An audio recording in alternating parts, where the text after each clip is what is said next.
ቅዱሳን ዓወት ምስ ክብሪ ጎይታ ባርኸና ጎይታ ባርኸና ንዓውደ ዓመትና ጎይታ ባርኸና ጎይታ ባርኸና ንዓውደ ዓመትና ዓውደ ዓመት ሰላም ዓውደ ዓመት ሓጎስ ፍቕሪ ዝመልኦ ዓውደ ዓመት ደስደስ ጎይታ ባርኸና ጎይታ ባርኸና ባርኮ ከብካብና ጎይታ ባርኸና ጎይታ ባርኸና ባርኮ ከብካብና ሰናይ ቅዱስ ከብካብ ስምካ ዝማእከሎ ኣምሳል ናይ ሰማያት ዘይብሉ ጎደሎ ጎይታ ባርኸና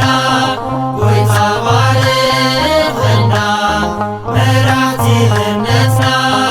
ጎይታ ባርኸና ጎይታ ባርኸና መራሕቲ እምነትና ጽኑዓት ዘምትክል ብእምነት ዝነብሩ መስቀል ተሰኪሞም ንህዝቦም ዝምህሩ ጎይታ ባርኸና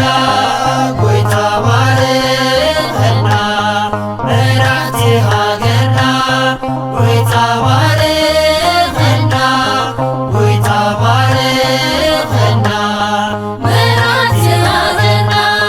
ብሓቅን ብፍትሕን ንህዝቦም ዝምርሑ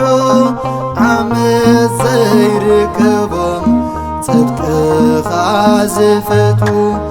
ጎይታ ባርኸና ጎይታ ባርኸና ባርኽ ዓበይትና ጎይታ ባርኸና ጎይታ ባርኸና ባርኽ ዓበይትና ዓበይቲ ሰብ ቅድም ዓበይቲ መምህራን ዓበይቲ ሕያዎት ዓበይቲ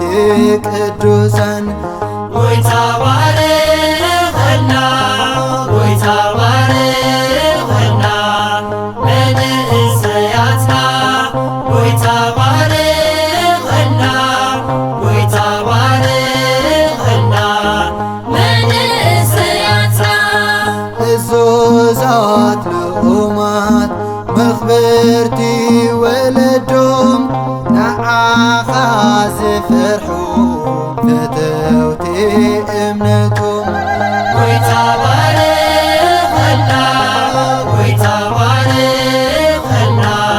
ባርኽ ሕፃናትና ጎይታ ባርኸና ጎይታ ባርኸና ባርኽ ሕፃናትና ንጹኻት ፍቃራት ብሩኻት ርህሩኻት ምቕሉላት ቅቡኣት ኣብ ኩሉ ንቑ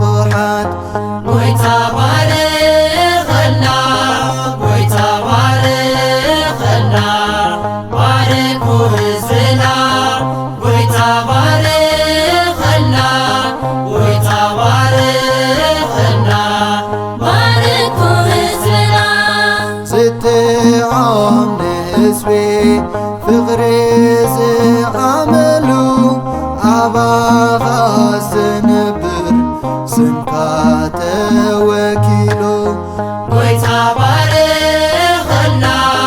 ጎይታ ባርኸና ባርከ ሃገርና ጎይታ ባርኸና ጎይታ ባርኸና ባርከ ሃገርና ሃገር ሰላም ፍትሒ ናይ በረኸት ሃገር ከነዓን ክትኮነልና ዓዲ ጠስሚ መዓር ጎይታ ባርኸና ጎይታ ባርኸና